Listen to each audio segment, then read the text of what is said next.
In addition, yesterday we achieved a total reset with China after productive talks in Geneva. Both sides now agreed to reduce the tariffs imposed after April 2nd to 10% for 90 days as negotiators continue on the largest structural issues. And I want to tell you that a couple of things. First of all, that doesn't include the tariffs that are already on, that are our tariffs, and it doesn't include tariffs on cars, steel, aluminum, things such as that, or tariffs that may be imposed on pharmaceuticals, because we want to bring the pharmaceutical businesses back to the United States, and they're already starting to come back now based on tariffs because they don't want to pay 25, 50, or 100% tariffs, so they're moving them back to the United States. I spoke to Tim Cook this morning, and he's going to, I think, even up his numbers, $500 billion. He's going to be building a lot of plants in the United States for Apple, and we look forward to that. I really do look forward to that. But the talks in Geneva were very friendly. The relationship is very good. We're not looking to hurt China. China was being hurt very badly. They were closing up factories. They were having a lot of unrest. And they were very happy to be able to do something with us.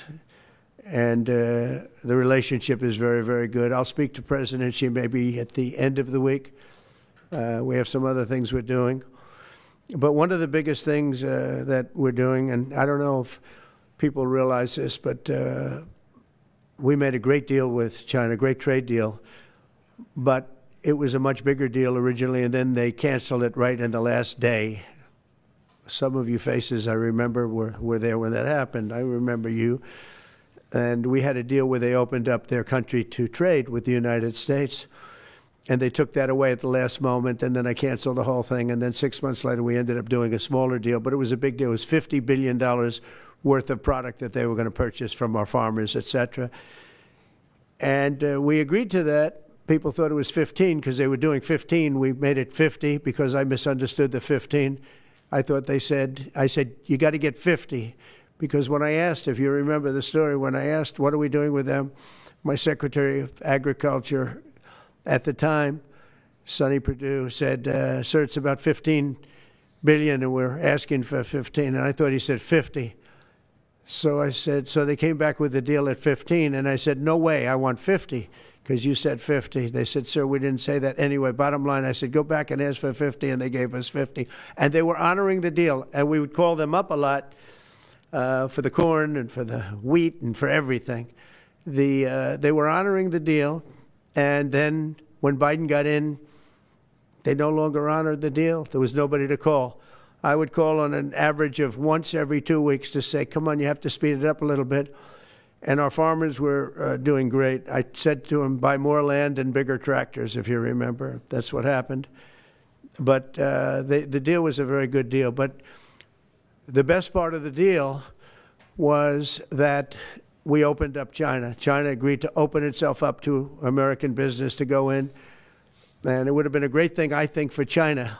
They would be able to see things that they haven't seen. They would be able to buy products that they had never been able to buy. Would have been great for American business. I think it would have brought unity between China, better unity between China and the United States.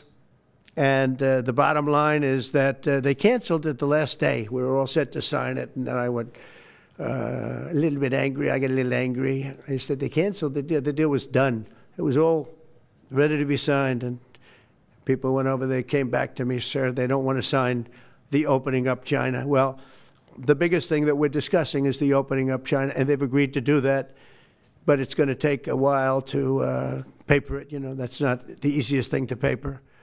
But that's the single, I think, to me, some people would disagree. Some people would say we're getting a lot of money with tariffs or whatever. But, you know, especially when you add what we already have. Because remember, we're already getting the 50% on steel and different things. That's not included in these numbers. So you can add that. But the biggest thing to me is the opening up. I think it would be fantastic for our businesses if we could go in and compete with China. It would be a lot of jobs for China. It would be, I think, at a time when they can frankly use the jobs. And that's what we're talking about. So that's a very very important element to add. So when Scott, I watched him speak the other day, and I think he didn't want to say it, but I said, it's okay to say it. Look, if we don't get it, we don't get it. But if we don't get it, it won't be a positive thing.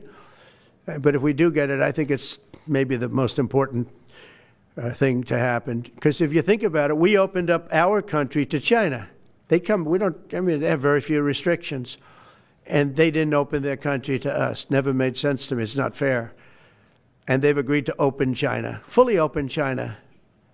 And I think it's going to be fantastic for China. I think it's going to be fantastic for us. And I think it's going to be great for unification and peace. China will also suspend and remove all of its non-monetary barriers. They've agreed to do that. Well, they're very numerous. But again, to me, the biggest thing that came out of that meeting is they've agreed. Now we have to get it papered, but they've agreed to open up China. I'd like to go back to China just for a second. They're very heavy on the fentanyl. We're charging them, as you know, 20% for the fact that they send fentanyl into our country. And they've agreed that they're going to stop that. And, you know, they'll be rewarded by not having to pay, hundreds of billions of dollars in tariffs. So the fentanyl should stop. It comes from China. It's amazing.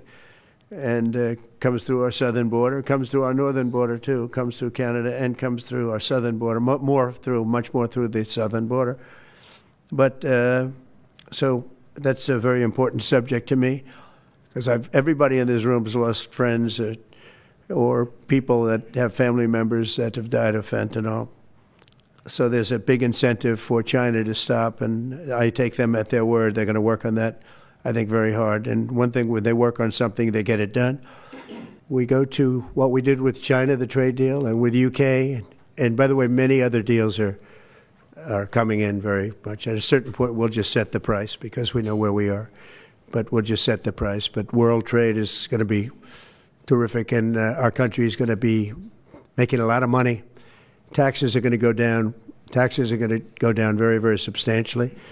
But you look at all of the things that we've done, and now today I'm heading over. We'll see what we're going to do with respect to Iran. I think you have very good things happening there, too, by the way, I think. On trade, if a longer-term deal is not reached with China at the end of these 90 days, can the American people expect those tariffs to go back up to 145%? No, but they would go up substantially higher. Okay. And then at 145, you're really decoupling because nobody's going to buy. But they can go, they got very high because of additional tariffs I applied during the course because of fentanyl and other things. But they'd go substantially higher. And then on Qatar, Mr. President, I think you will have a deal, however.